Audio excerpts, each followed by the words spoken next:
રાજકોટમાં ખનીજ ચોરીમાં સંડોવણીની ચર્ચા મુદ્દે તાલુકા ભાજપ પ્રમુખની સ્પષ્ટતા. જસદણ તાલુકા ભાજપ પ્રમુખ ચંકિત રામાણીની સ્પષ્ટતા. મારું નામ ખોટું આપવામાં આવ્યું, હું કોઈને જાણતો નથી. આ બાબતે રાજકીય કિન્નાખોરીથી મારું નામ આપવામાં આવ્યું છે. આ અંગે પોલીસે અત્યાર સુધી મારું કોઈ નિવેદન નથી નોંધ્યું. મારા વિરુદ્ધ રાજકીય ષડયંત્ર રચી કિન્નાખોરી રાખી મારું નામ આપવામાં આવ્યું. જે વ્યક્તિએ મારું નામ આપ્યું છે તેની સામે બદનક્ષીનો કેસ કરીશ. ખનીજ ચોરીમાં વપરાતા ટ્રેક્ટર, ચકડી સહિત 27 લાખનો મુદ્દામાલ પોલીસે જપ્ત કર્યો છે. ખાણ ખનીજ વિભાગને જાણ કરાતા તપાસ હાથ ધરાઈ હતી.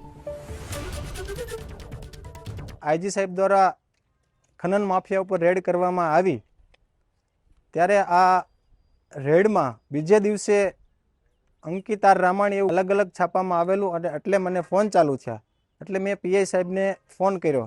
સાહેબ, આ મારું નામ કોણે આપ્યું છે? સાહેબે મને એવું જણાવેલું કે આ નામ સંપૂર્ણ રીતે અમને ખ્યાલ નથી અને તપાસ કરી અને અમને તમને કહેશું. ત્યારે હું આપના ટીવીના માધ્યમથી કહેવા માગું છું કે આ સંપૂર્ણ રીતે આ બાબતે આપણે કોઈ જાણતા નથી ને અજાણ છીએ. તો હું આપને એડવોકેટ તરીકે એટલું ચોક્કસ કહીશ કે ખનન માફિયા તરીકે હું ક્યારેય આવું કામ ન કરી શકું અને તાલુકા ભાજપ પ્રમુખ તરીકે હું ફરજ બજાવું છું. તો આ કોઈ રાજકીય કિન્નાખોરી છે અને રાજકીય કિન્નાખોરીથી આવું અમારી ભારતીય જનતા પાર્ટીને બદનામ કરવાનું કામ કરતા હોય છે.